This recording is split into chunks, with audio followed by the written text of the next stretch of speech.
والصلاة والسلام على سيد الأنبياء وعلى آله وأصحابه الأتقياء أما بعد فأعوذ بالله من الشيطان الرجيم بسم الله الرحمن الرحيم فمن يرجو لقاء ربه فليعمل عملا صالحا ولا يشرك بعبادة ربه أحدا صدق الله مولانا العظيم. مرګرو نه خواهش ته د موبایل مسامت کې چې بیان په مابین کې بیا مرګرو حضور نشي خراب. محترم او عزتمند مسلمانانو نو طالبان او عوام علماء کرام د دې لپاره چې وخت مختصر او کم خبرې وکړو ډېر وږي نشي په اصل مقصد او بنیادی شی باندې به اوله نه لګیا شو. د انسان د وجود سره دو قسمه اعمال تعلق لري. یو ته اعمال ظاهری ویل کېږي، بل ته اعمال باطنی ویل کېږي.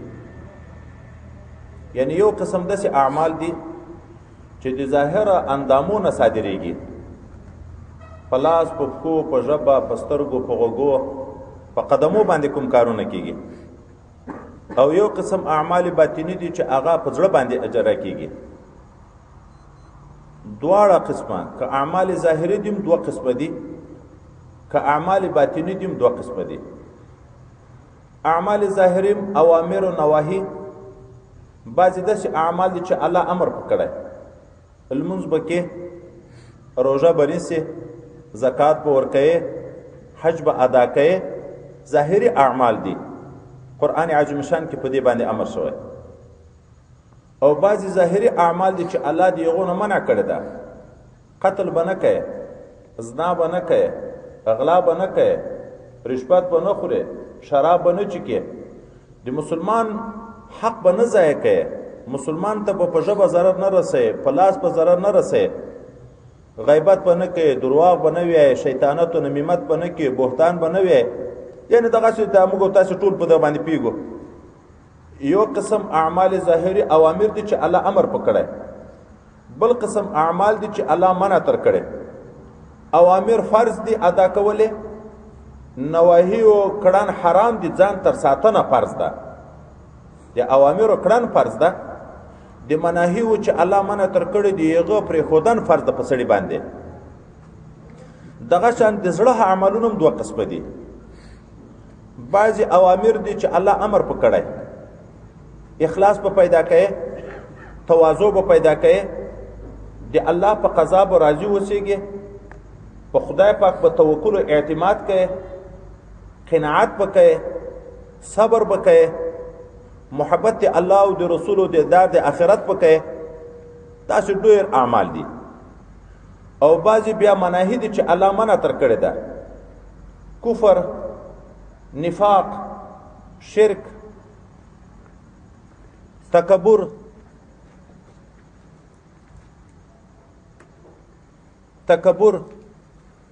محبت دنیا، محبت کرسی او د قدرت، حسد، کینه، دا ټول داسې د اعمال دي چې د زړه اعمال دي، خو الله منع تر کړې ده، مناهي دي. تکبر حرام ده، ریا حرامه ده، محبت د دنیا او د کرسی حرام ده، ناروا ده. حسد کول د مسلمان سره ناروا ده. کینه او بغض دا ناروا دي. شپېته مرضونه تقریبا دغسې د زړه دي. اوس د ظاهره اعمال هم دوه قسمه دي، اوامر او نواهي. د زړه اعمال هم دوه قسمه دي، اوامر او نواهي. خو مهم د شارع په نسبت باندې تر ټولو نه د زړه اعمال ډېر دي. د ظاهر اعمال هم مهم دي، داسې نه چې هغه مهم نه دي، خو د باطن اعمال د زړه د ظاهر تر اعمالو نه شارع په نسبت ډېر اهم دي. ولې؟ باطن زړه بنیاد ده د ظاهر دپاره. که ظاهر عمل وي خو باطن خراب وي، دا ظاهر عمل ته اعتبار نشته. رب کریم یې فمن یرجو لقاء ربه، څوک چې امید لري د ملاقات رب، چې د خدای پاک حضور ته به زه ورځم، د الله سره به د ما پیښ وي، د الله د دیدار به کوم، فلیعمل عملا صالحا، نو عمل دی نیک عمل کی لمون دا روژه دا زکات دا حج دا جهاد دا علم دا دین دا نیک دی کی خو ولا یشرک بعبادت ربه احد دی الله سره په عبادت کې څوک نه شریکي ریا بنب کی کوي کچا ریا وکړه دا لمونځ روژه زکات خیرات جهاد علم قبول ده یو څم نه دی قبول نو د زړه صفایي اوله نه ضرور ده چې زړه نه بنیاد نه یرو د ظاهر عمل ته هیڅ اعتبار نشته رب کریم یې لا تبطلوا اعمالکم لا تبطلوا صدقاتکم بالمن والاذى كالذي ينفق ماله رئاء الناس چې د ریا د پاره کوي عمل برباد ده د خدای پاک په نسبت باندې قبول نه ده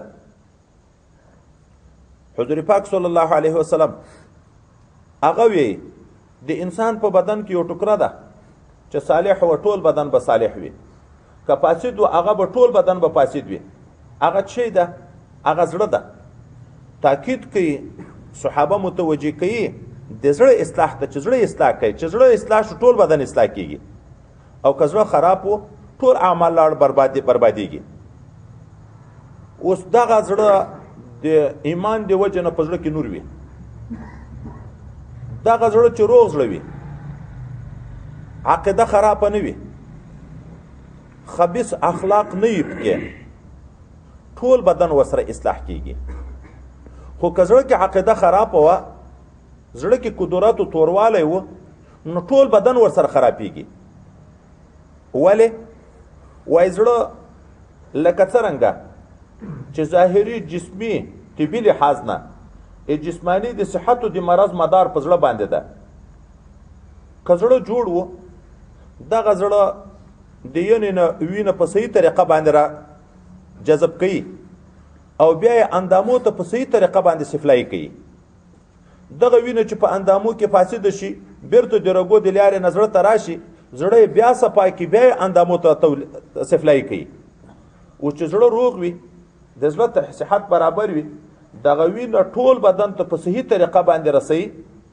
د ټول بدن حیات په دغه زړه باندې ده خو که زړه مریض شو زړه والونه بند شو زړه کې کمزوري راغله دغه د وینې د تولید او د سپلای کار د جذب کار کمزور شو نو اندامو کې به دستی ضعف پیدا کیږي کمزوري به پیدا کیږي لکه څرنګه چې دغه زړه د بدن اعضاء ته وینه رسوي او چې خراب شي بیرته صفا کوي بیا ورته سپلای کوي دغه زړه روحاني کیفیت باندې که دغه زړه روغ و عقیده روغه وه دغه نور چې په زړه کې ده دا ټولو اندامو ته تیتوي سترګو کې نور پیدا شي حق ویني غوږو کې نور پیدا شي حق اوري ژبه کې نور پیدا شي حق بیانوي لاس کې نور پیدا شي په حق کې استعمالوي پښو کې نور پیدا شي په حق کې استعمالوي ټول اندامونه منقاد شي حکم د خدای متعال ته ځکه رسول الله وی چې زړه چې صالح شو ټول بدن به صالح کیږي خو که زړه فاسد و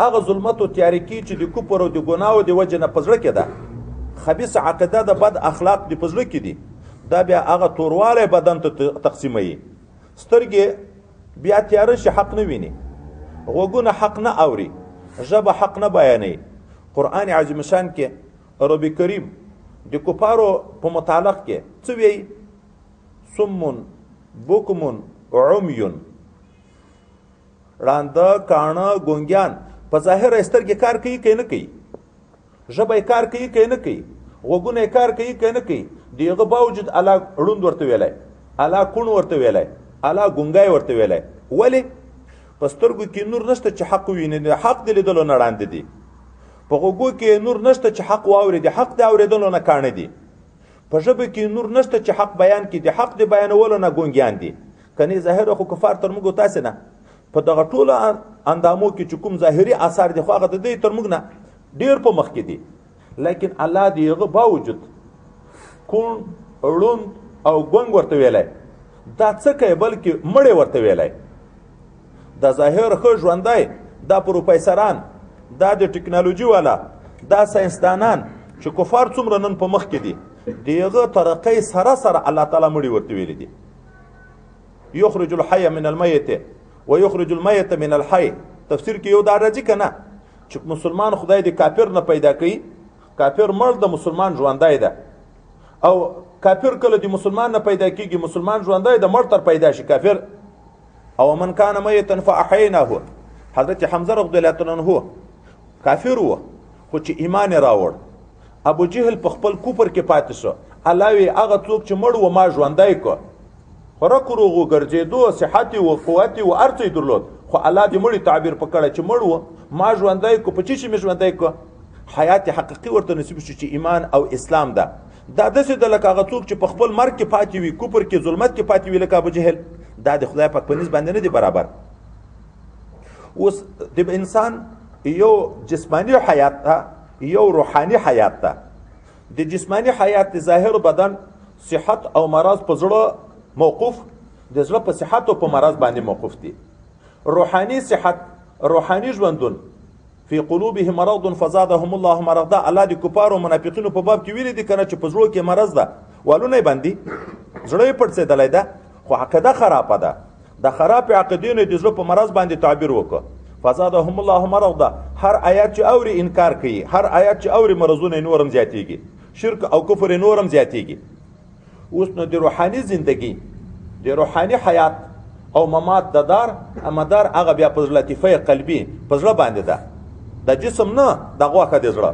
دغه کې یو لطیفه خدای پاک یې کې د چې لطیفه قلبي ورته ویل کېږي دا د عالم امر د جملې نه ده دا د الله سره تعلق ده کله چې دغه بدن په ذکر لګیا شي نو نورانیت پیدا کېږي خبره یې مانه چې اوږده نه شي بېرته به بیا رالنډه کړم دغه زړه دا مریض کېږي روحاني مرض دغه زړه کې قدرت او تیاریکي پیدا کېږي د ګناهو د وجه نه خو د دغه زړه صحت بیرته نورانیت په څه شي راځي عمده شیان دوه دي توبه او ذکر سړي نه ګناه وشو زړه کې تور داغ پیدا شو توبه یې ونه ایسته تور داغ کلکېږي بله ګناه یې وکړه تور داغ پیدا شو توبه یې ونه ایسته هغه کلکېږي اخر دا زړه تک تور شي دا لطیفه توره شي زنګ شي الله وی کله بل ران علی قلوبهم د دغه کافرانو زړه زنګ کړی ده په زړو باندې زنګ راغلی ځکه د هدایت لار نه قبلوي او چې انسان د ګناه نه توبه وایسته هغه تاریکي چې د ګناه د وجې نه راغلی وه هغه تاریکي هغه ظلمت هغه تور داغ تر لرې شي بیا یې چې ذکر کوي په زړه کې نو د زړه بینځل راځي صفایي راځي هغه قدرت ختم بیرته نورانیت شروع کېږي دا نورانیت کیلې آب حیات طریقیه دا بیا په ذکر باندې راځي حدیث مبارک کې راځي د مسلم حضرت پیغمبر صلی الله علیه وسلم ویل چې د انسان زړه زنګ کېږي لکه دا اوسپنې چې زنګ کېږي صحابه کرام عرض وکړو ما جلاءه یا رسول الله دغه اوسپنې چې زنګ شي دا خو په ظاهري تیلو باندې په اور باندې په رګمال باندې په دغه باندې صفا کېږي دا زړونه چې زنګ شي دا په څه صفا کېږي حضور پاک صلی الله علیه وسلم ورته ویل دا په ذکر دی الله تعالی باندې صفا کېږي د دغه وجه نه الله تعالی تر هر شي نه په قرآن عظیم شان کې د ذکر تاکید ډېر کړی تر هر شي نه په نورو عباداتو کې حد معلوم ده په ذکر کې حد نه ده معلوم په نورو عباداتو کې عذر قبلیږي خو په ذکر کې عذر نه قبلیږي حضرت ابن عباس رضی الله تعالی عنه رئیس المفسرین د نبی علیه السلام د اکا زوی هغه وایي هر عبادت حد لري شواروز کې 15 وخت لمونځ ده عذر هم کې قبول ده په ولاړه قیام فرض ده خو که په ولاړه قادر نه وي په ناستې وکړه په ناستې قادر نه وي په پروت یې وکړه اودس ورته فرض ده په اوداسه قادر نه وي تیمم ورته ووایه روژه فرض ده خو مریض یې نشي نیوی عذر کې قبول ده اوس یې وخوره سفر کې یې نشي نیوی عذر کې قبول ده اوس یې وخوره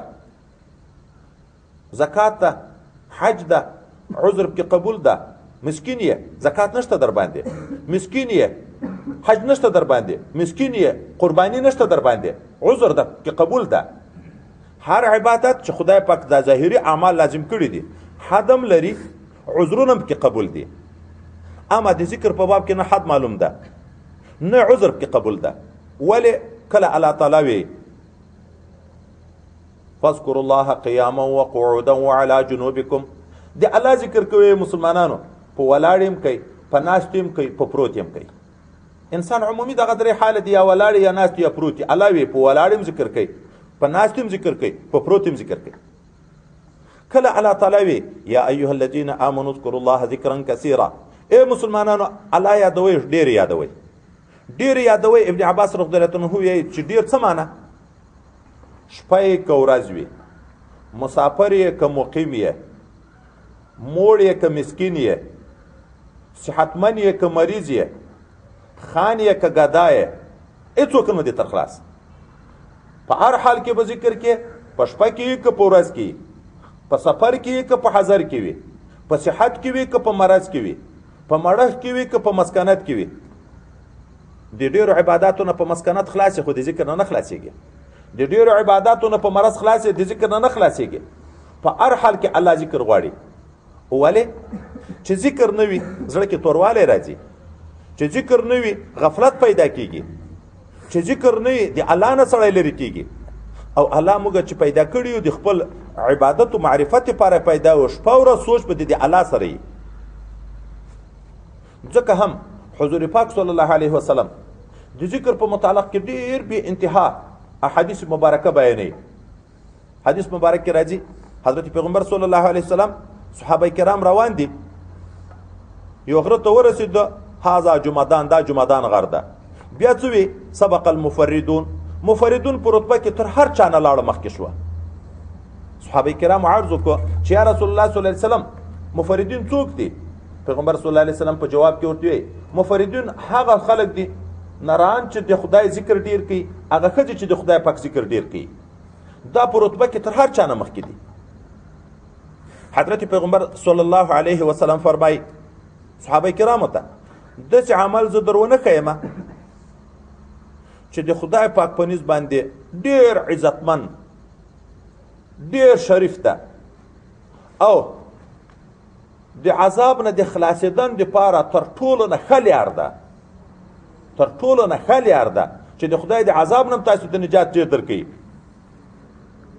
صحابه کرام ورته ویل تر جهاد هم؟ وایي او تر جهاد هم. صحابه ورته ویل ښه نو څه شی ده؟ وایي ذکر د خدای پاک ده. د الله د عذاب نه ځکه ذکر کې اصلي مهم شی څه ده؟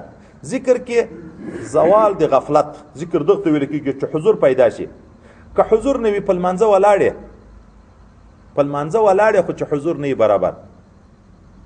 فویل للمصلین الذین هم عن صلاتهم ساهون. چې لمانځه نه غافل یې پام دې نه ده چې زه په څه شي ولاړ یم، دا لمونځ قبول ده؟ ذکر نشته، حضور نشته، ظاهره خو شته، په لمانځه لګیا یې خو لیکن په زړه کې غافل یې د الله تعالی نه. روی در محراب و دل درگاه و خر این چنین اذکار کی دارد اثر. مخ د قبله په طرف ده خو زړه د خرو د غوای سره د دکان او د کاروبار سره تړلی ده. په دې ذکر کې څرنګه اثر پیدا شي؟ لمانځه په متعلق کې خو ربي کریم وایي ان الصلاه تنهى عن الفحشاء والمنکر. لمونځ سړی د بېحیا او کارو د ګناو نه منې کوي. موږ لمونځونه هم کو غلاوي هم کو، لمونځونه هم کو دروغ هم وایو، لمونځونه هم کو غیبتونه هم کو، لمونځونه هم کو مسلمانانو ضرورو په هر چیز باندې لګیایو. ولې لمونځ نه د لمونځ شوی چې لمونځ په حضور شي د الله سره خبرې دي. لمونځ په قسم چې سړی وایي چې ما د الله سره خبرې وکړې لمونځ یې کړې دا سړی حانس کېږي. لمونځ د الله سره خبرې دي. شوه روز کې 15 وخته د الله حضور ته درېږي د الله سره خبرې کوي چې دغه حضور باندې لمونځ وي. ایاکه خطاب ده، مخاطب څوک ده؟ الله ده. خطاب د حاضر سره کېږي که د غایب سره؟ خدان به دا به چې الله ما ته علم لري مخامخ زه الله ته ولاړ یم، خدای پاکه تا ته عبادت کوم او د تا نه زه معاونت غواړم. الله ته سوال کوي روزانه 2 رکعات لمونځ کوي فرض و سنت و واجب. اهدنا الصراط المستقیم. خدای سمه لاره وښیه، غواړې سمه لار او د الله وعده ده. سورت فاتحه نیمه د ما ده نیمه د بنده ده. ولعبد ما سأله ویې که نه چې بنده ته سوال راته وکړي زه یې قبلوم. ته غواړې صراط مستقیم. صراط مستقیم د چا ده؟ صراط الذین انعمت علیهم. د هغو خلکو لار ده خدای پاکه چې تا نعمتونه په کړي دي، خصوصي نعمتونه، عام نعمتونه نه. عام نعمتونه خو په کافر هم شته په مسلمان هم شته. وجود یې ورکړی، رزق ورکوي، اولادونه ورکوي، موټر و بنګله هر څه یې ورکوي. خاص نعمتونه دي. دا خاص نعمتونه په چا دي؟ اولئک مع الذین انعم الله علیهم من النبیین والصدیقین والشهداء والصالحین. 4 ډلې دي: انبیا، صدیقین، شهدا، اولیاء. خدای زه د دغو خلکو لار غواړم تفسیر کبیر لسمه لطیفه کې دا وی چې د طریقت ثبوت دغه آیات ځای نم راځي. الله ز سم لیار غواړم خو د چا لیار غواړم د دغه څلورو ډلو لیار غواړم. چې دغه څلورو ډلو لیار غواړي د نبی لیار غواړي اخو واضح خبره ده. صدیقینو لیار غواړي د شهداو لیار غواړي واضح خبره ده. د اولیاء لیار غواړي نه دغه څه معنا ده. خو بیعت وکړي دغه سره به تعلق کوي دغه د ارشاداتو موافق به زندگی کوي. ځکه مخکې ما درته ویل چې مهم زړه ده. د دغه وجنه حضرت جلال الدین سیوطي قدس الله سره په اشباح والنظائر لسیوطي دغه کوي چې امام غزالی سی وی علم په احوالو د قلب باندې او په مرزو د قلب باندې فرض عین ده. جریان د معلومه ځان به څنګه وساتي، چې تکبر نه پیژنې ځان به څنګه وساتي، چې د زړه فاسد مرزونه پیژنې نه الته الله پر حرام کړی دي. نبی رسول الله چې چا په زړه کې یو ذره تکبر وي جنت په حرام ده. حدیث صحیح ده کنه ده؟ خو اوس ځان چې تکبر نه پیژنې څه شي به ځان تر خلاص کې. اوس دغه د زړه صفایي دا چې شي په واسطه راځي، دا د هغه په واسطه راځي چې د زړه د خلکو سره د تعلق جوړ شي. اصحاب القلوب چې د په زړه کې صفایي د تاجرته به صفایي نقل کیږي. ځکه رب کریم یې یا ایها الذین آمنوا کونوا مع الصادقین، اے مسلمانانو تاسو دیغه خلکو سره ناسته ولاړه تعلق او محبت ساتي چې هغه په دعوه د ایمان کې رښتینی وي. ذکر رب کریم واصبر نفسك مع الذين يدعون ربهم بالغداة والعشي يريدون وجهه. اے نبی علیہ السلام اے مسلمانه ته خپل ځان بند کا تعلق ساته دیغه چا سره چې سهار بیګا د خدای په ذکر باندې لګیا دي. د الله رضا مطلوب ده. الله را ته حکم کوي چې دغه خلکو سره تعلق ساته. د انسان زړه د بل انسان د زړه نغلا کوي، طبيعي صفات ده. چې 15 ورځې سړی د دغه خلکو سره ناسته ولاړه وکي چې هغه نشیان وي، ته په شوق په طبيعت کې به شوق دي نشي پیدا کیږي. دا اوس بل ورځ چې تللم سفر باندې نو ایو کور ولا راته ویل ملا ده فارغ شوی، ملا ده اوس په 400 لګیا ده. ماته ویل چې څه دمو شي وي ولې ځکه د ناسته ولاړه تعلق د مرګري الته دا کاروبار چې کی درس کوي نه د دنیا په کاروبار لګیا د مرګري ورسره داسې خلک دي چې هغه نشاین دي اوس دایم په نشه ورسره لګیا شو. د چا سره چې اوسېږي هغه شاید د تا طبیعت نقل کیږي. چې درې ورځې د چانه د سینما مجلس واوري اتابه د سینما شوق پیدا کیږي. چې درې ورځې د چانه د دنیا محبت ذکر واوري مجلس واوري د دنیا محبت به پیدا کیږي. دا انسان طبیعت ده. ځکه نبی کریم صلی الله علیه وسلم المرء علی دین خلیله، انسان د مرګري په دین ده. فلینظر من یخالل، د دې وګوري چې د مرګرتیا د چا سره ده. انسان د مرګري په دین باندې ده. که هغه مرګري د دنیا پرسته په دې کې د دنیا محبت ده، که دنیا مرګري شهوت پرسته نو په دې کې د شهواتو ماده موجوده ده. چې چا سره تعلق ده معلومیږي چې د دې په دین باندې ده. دا بیعت، دا طریقت، دا غرض ده چې دوه شیان مهم دي د زړه د صفایي توبه او ذکر. دغه اول بنا په توبه د چې بیعت کیږي، اول د صغیره او کبیره ګناه حقوق الله او حقوق العباد د ټولو نه توبه کیسته کیږي. دوم د است خبره په ذکر باندې شروع کیږي چې په ځړه باندې محنت ذکر شروع کړي. دغه د موږ کمزوري چې نن ورځ په ورځ باندې راځي، نیتونه ورځ په ورځ ختميږي.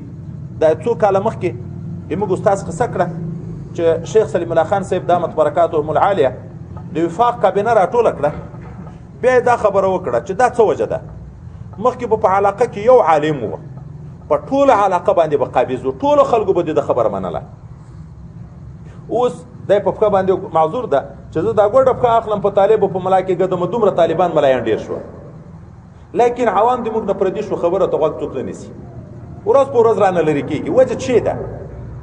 چا ویل دا سیاسي تعلقات شو، چا څه ویل دوی نه بنیادي شی دا ده. مخکې علم سره طریقت لازم و.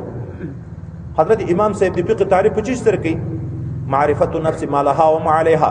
مسلم ثبوت شیخ عبدالحق خیر آبادی چې وګورو، تلویح او توضیح چې وګورو، هغه وی چې د فقه درې اجزا و خو علم کلام چې علم عقاید ده، دغه فرعي علم چې د یو د سود المنظور خبرې کوي، او تصوف دا درې سره تړلي و. دغه فقه ویل کېږي معرفت النفس ما لها و ما عليها، چې نفس هغه څه مو پیژني چې د لپاره ګټه ده، چې ماته عاجزي ګټه ده، ماته اخلاص ګټه ده، ماته محبت الله او رسول الله ګټه ده، او د ضرر شی نه مو ویني چې ریا راته تاوان ده تکبر راته تاوان ده هر څه وپېژني دغه ته فقه ویل کېږي.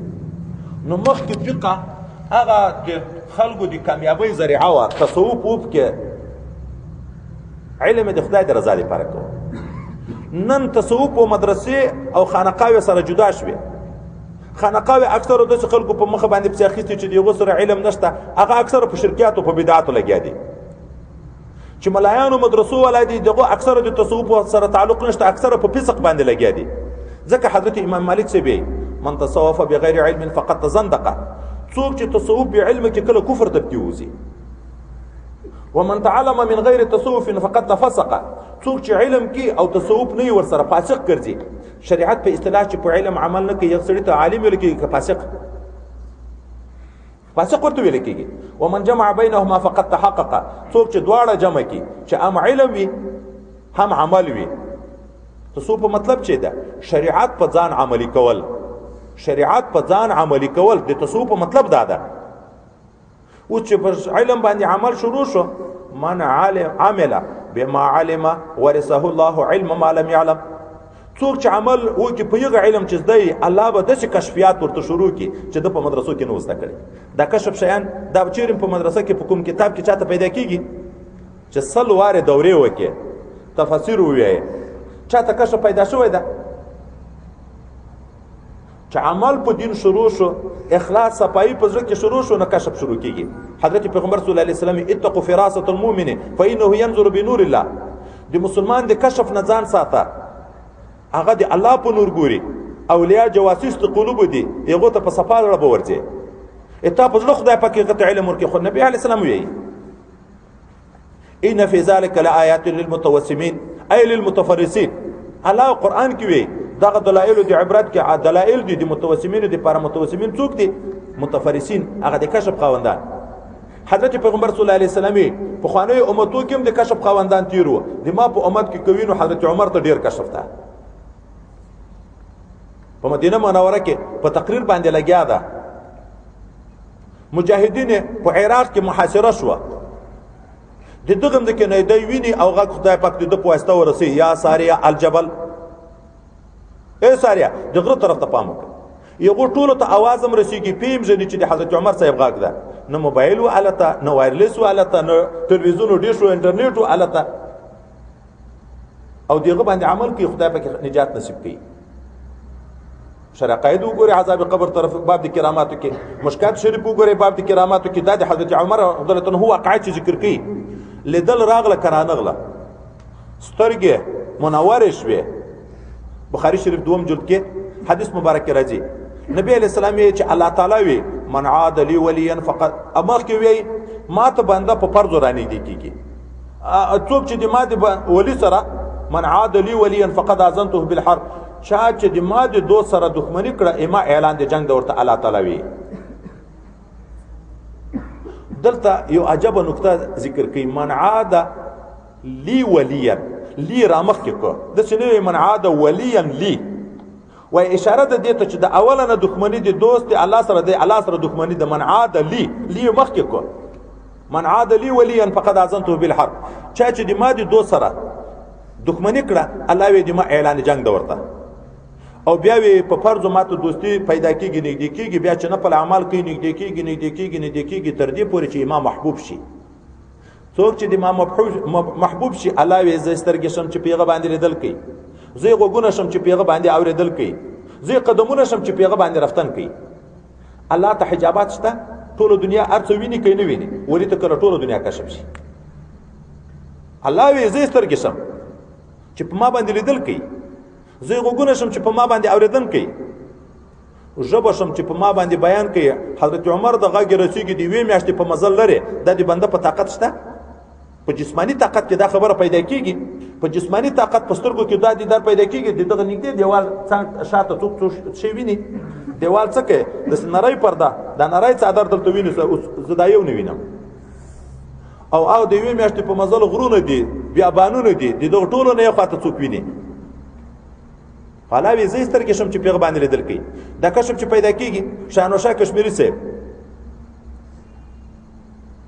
قاسم نانوتوی صاحب، د دیوبند اکابر شبیر احمد عثماني صاحب دا څه وی چې دا کشف چیشته ویل کیږي څنګه پیدا کیږي وای دا چې د انسان زړه نور د ایمان وکړي طاعت او عبادت او ذکر شروع کو دغه نور زیاتیږي چې دا ټوله سینوي دي سي دا سینه صفا شي بیا د لوح محفوظ کسب کې کار شي په لوح محفوظ کې الله تعالی د دنیا د پیدایښت نه مخکې حدیث کې چې دا ولې چې پیدا کړ قلم بیا څو ورته ویلې اكتب ما كان وما يكون تر قیامت چې څه دي ټول لیکل شوی دي کنه چې ټول لیکل دي را روان به 3 کال او 15 کال لاس کال بعد واقعات وي د لوح محفوظ ولې د اوسې نه پیشنګوي وکړه لاس کال بعد هغه صادق شي وای عکس د لوح محفوظ ورته کار شي سینه صفا شو قدرات لاړه ختم شو نو هغه نورانیت وجه نه لوح محفوظ کار شو کشف ورته وشو نبی علیہ الصلوۃ والسلام 4 کاله هجری کېږي مخکې تیر ده د نن حالات چې څه پیښیږي دای بیان کړی دی په هغه وخت کې کنه دای د چشنه بیان کړی نبی علیہ الصلوۃ والسلام یو ورځ وخت المنځو کو منبر ته جوړ شو بیان شروع کړ تر قیامت چې څه پیښیدو دا امور ذکر کړه چشنه ذکر کړه نبی علیہ السلام په منځو ولاړ ده د استسقا په منځ کې یو واره لاس ته سیوخت کو بیرته را پښا کو یو واره پښا راغی صحابه کرام ورسته چې پیښتنه تر وکړه دور دوی ویل جنت او دوزخ مې دلته ولدا چالاس مې وکړه د جنت انګور ته مې واری ویل چې انګور وکول راوښ کو کراش کول مې وای تر قیامت بنو خلاص شوی د جنت مې خلاصیدن نه لدی او په شاشه چې راغلم جهنم مې ولید د نن غو د هیبتناک منظر ما نه ولیدلای په منځه ولار د جنت ویني دوزخ ویني ته په پښتو څه وی خو کشف ورته وی خو یو کشف النبوت ده یو کشف الولایت ده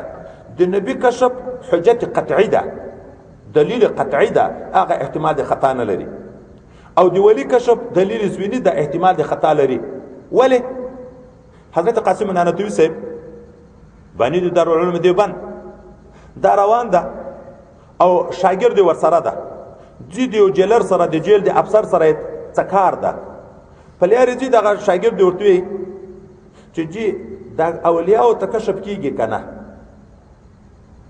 یغه ورته او وای که کشف کیږي نو بیا حجت قطعی ولا نه ده د نبی کشف حجت ده دی ولی نه ده کنه کیږي کتابونه ولې په ډک دي چې اولیاء او تکشف کیږي کیږي ولی حجت نه ده دور تویلې د دغه ځکه نه چیرې روانیو پلان کې جیرتا څومره مسافه ده وای سل قدمه مثلا اندازه وي وای احتمال د زیادت د نقصان لري کنه وای او پټکلی خبره ده لري ده نور څه نور ورته ویل چې تل دیواله ته چې نږدې شو دی هغه ځای او 4 قدمه ځای پاتې شو وای اوس د جیل پورې څومره مسافه ده وای 4 قدمه احتمال د زیادت د نقصان لري وای نه وای دا د کشف النبی او د کشف الولی فرق ده نبی ته شاید دومره نږدې لیدل کیږي ولی د لری نه ویني حضرت نبی علیہ السلام په معراج کې تللی بیت المقدس مبارک ته لاړ سحر چې راغی قصه مشترکینو ته وکړه یغو انکار وکړ خو په ټول ژوند دوی ته معلومه چې د بیت المقدس ته چیرې نه تللی نو هغه خلکو چې بیت المقدس لیدلی و یغو د بیت المقدس د علامو پښتنه تر شروع کړه که رښتیا تللی د جمعات دروازه څنګه و شي طرف مناره څنګه و چپ طرف مناره څنګه و زرنګ و نبی علیہ السلام یې مخ په شپه کې پام نو ورته کړای سخت پریشان شو خو الله حجابات ختم کړه دغه بیت المقدس دار د ابي عقیل ته دلته نږدې راته راغی دوی پښتنه کړه ما بیان ورته کړه دوی ویل بیان نه خاني خو ټول رښتیا ویلې کښ پراغه کرانه غي خو دومره نږدې شو دلته دار د عقیل ته راورسېده نور خبر ذات لندو او دواله د حاجت نشته اذان صفائی که سړی کوي د باطن صفائی تر ظاهر نه ډیره ضرور ده او دغه د باطن صفائی دا په ظاهر باندې نه پیدا کیږي په علم په مدرسه کې نه پیدا کیږي په مدرسه کې نه پیدا کیږي مقتدا تجربه ده الحمدلله شل 22 کال د ماده فراغت کیږي او دا مکمل فنون مم الحمدلله درس کړی دي دورم دای څوم کال در سره ده وړه دورم هم درس کړی ده لوی دورم اکثر مرګري ما پیژني خو لکه د باطن په لحاظ په کتاب کې خبره معلومات نه کیږي د باطن په لحاظ معلومات نه کیږي اوس ریا ده په څو قسمه ده موږ ملایان یو. څو قسمه ده ریا؟ د تصوف کتابونو ذکر کوي. ریا فی البدن، ریا فی الهیئت، ریا فی القول، ریا فی العمل، ریا فی التعلق. ریا فی البدن دا ده په جسم کې ریا. بعض خلک کم خوري، کم خوب کوي، وچ کلک تک زیړ رنگ په دغه شوق باندې کوي چې خلک وایي چې څومره نیک سړی د شپه ورځ په عبادت لګیا ده، تاسې رنګ ته وګورئ تک زیړ ده، وچ کلک ته خوراک نه کوي، ترکارۍ نه خوري. دغه نیت کې په دغه نیت باندې کوي. دا بعضې ځای کې نه وي مشهور دا په پنجاب په دغو علاقو کې دا ډېر دي ملنګانې دا 10 کاله کېږي چې په دغه ځای ناسته، دا 10 کاله 20 کاله کېږي چې په دغه ځای ناسته، تک زیړ پیړ وچ کلک خوراک نشته، خوب نشته، آرام نشته. ریا فی البدن، ریا فی الهیئت، هیئت دا ظاهری پوزیشن. ریا فی الهیئت کمیس وو جوړ که تر دغه بیډۍ پورې نږدې، پایچې خېجیږي که، بریتونه لنډ که، سر ببر که، پلیارې ځه سر د سټیټ وړه، په ټنډه اثر د سجدې پیدا که. خلکو ته ځان معرفي کوه چې دا خو داسې په سنتو په دین باندې په عبادت باندې پایبند سړی ده. ریا فی الهیئت په دغه شوق کې چې خلک وایي چې څه عابد ده، د سنتو پایبند ده، پایچې جګې دي، کمیس اوږد ده، بریتونه لنډ دي، په سر په ټنډه کې اثر د سجدې لیدی کېږي، خاوره یې لګولې سجده صفا کوي نه. ریا ده په دغه نیت کې چې خلکو ته ځان ور وپېژني. ریا فی القول په خبرو کې ښه واقعات یادوه، بیا چې په مجلس کې کېنستې نو واقعات شروع کوه چې خلک به ووایي چې څومره ښه معلومات لري، څه عجبې عجبې قصې کوي، عجب واقعات بیانوي. بس د دغه غرض دپاره په مجلس کې چې کېنې بس نادرې نادرې کوه، ښه مثالونه بیانوه، واقعات بیانوه. ریا فی العمل مشهوره ده چې هر څوک یې ذکر کوي چې خلک وي د خلکو د وړاندې بیا ښه لمونځ کوي، خو په خپل کور کې په خپله کوټه کې په خپل ځای کې چې کله لمونځ بیخي کوي نه، کله یې کوي نه د رکوع درک لګېږي، نه د سجدې او نه د قومي او نه د جلسې. خلکو د وړاندې کچندې مندې پرې کوي، بیا ښه ځان ښکاره کوي. خو که ګوښی و مسکین او غریب ورته ودرېدو، عالم ورته ودرېدو، بیا 100 روپۍ هم نه ورکوي، د خلکو د وړاندې به 10 زره هم ورکوي، 20 زره به هم ورکوي. ولې خو د خدای رضا خو وینه چې خلک یې واوري ویني، چې خلک یې ونه ویني بیا خو شهرت نه راځي. ریا فی العمل، ریا فی التعلق. څوک نن دغه شیخ ته ورغلی، نن دغه شیخ ته ورغلی، نن دغه بزرګ ته ورغلی، نن دغه بزرګ ته ورغلی، بیا په قصو کې لګیا شي. پرون تللی وم پلانکي شیخ صاحب عجب واقعات بیانول، پلانکي شیخ صاحب، پلانکي خلیفه صاحب، پلانکي پیر صاحب، پلانکي. خلکو ته دا ورپېژني چې ما د دغو خلکو سره تعلق ده. یا دوی کور ته راولي مېلمستیاوې ورته کوي، بیا سهار لګیا شي، بېګا یې موږ ته شیخ صاحب راغلی و عجبه قصه یې کوله. مطلب یې د خلکو ته دا ځای ښکاره کولې، قصه یې نه وي مطلب چې ما کره خو شیخ صاحب راغلی و، د ما کره خو پیر صاحب راغلی و، د ما کره خو پلانکی راغلی و. دا ریا ده. موږ ته یې د رقم نشته په حالاتو ظاهره وکړي. ځان به څنګه تر وساتو؟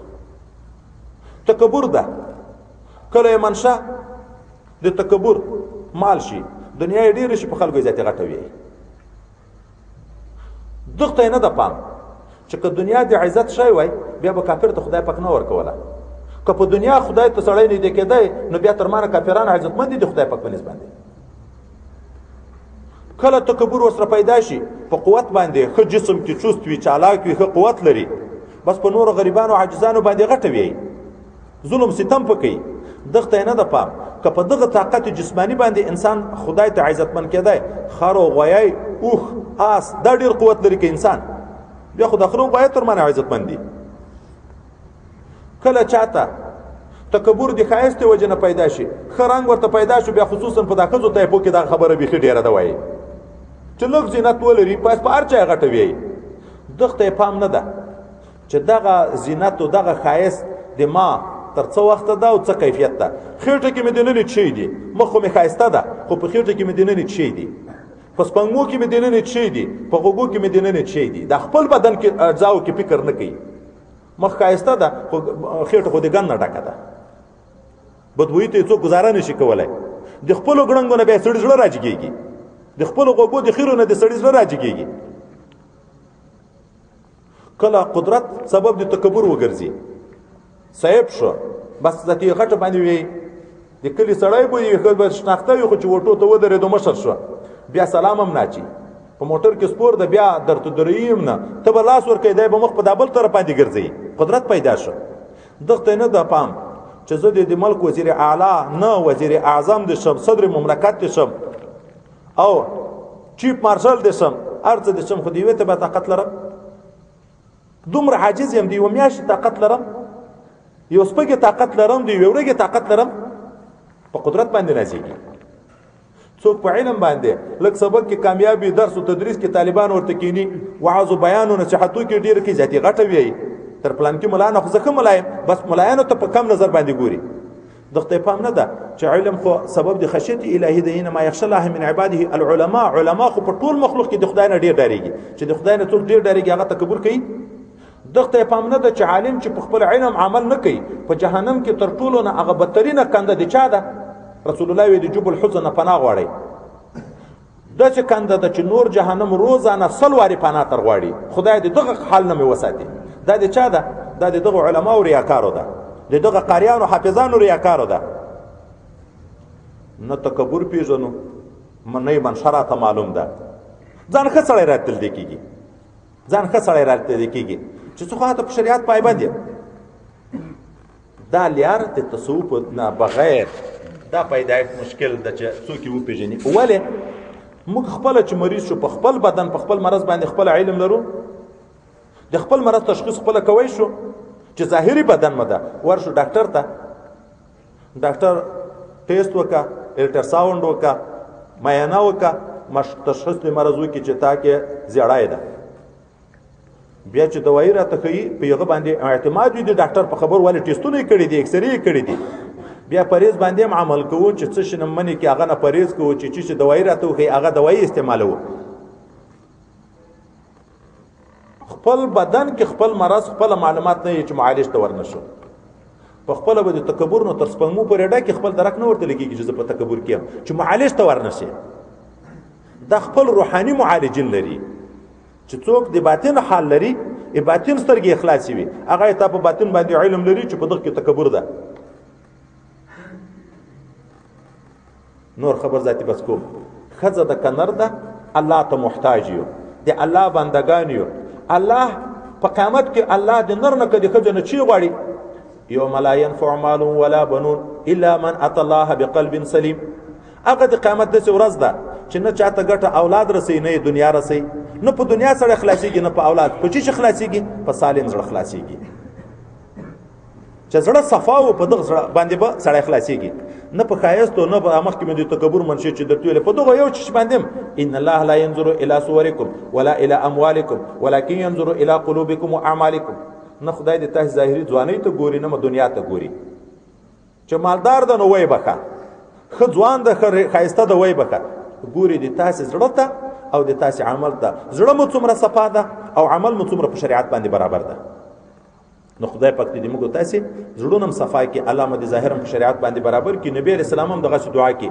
خدای باطن می خیر کې تر ظاهر خو ظاهر مم صالح کی باطن می خیر کې تر صالح باطن ډیر مهم ده خو ظاهر مم صالح کې دسه نه چې لکه د باز عوام ګیر خېلی ته چې خبر ورته کې خلیفہ زې مولوی سه زړونه مصفا دي زړونه مصفا دي کمخ مګیره مې نشتم خو زړه مې صفا ده زړه په چی صفا ده چې ونه د مانی وي ازغش نه کوي کې ونه بیا منش نه کوي چې زړه صفا او په ظاهر به اثر ښکار کیږي چې زړه صفا او اثر به په ظاهر باندې ښکار کیږي چې زړه نه صفا ظاهر په شریعت نشي برابر ده واخر دعوانا ان الحمد لله رب العالمين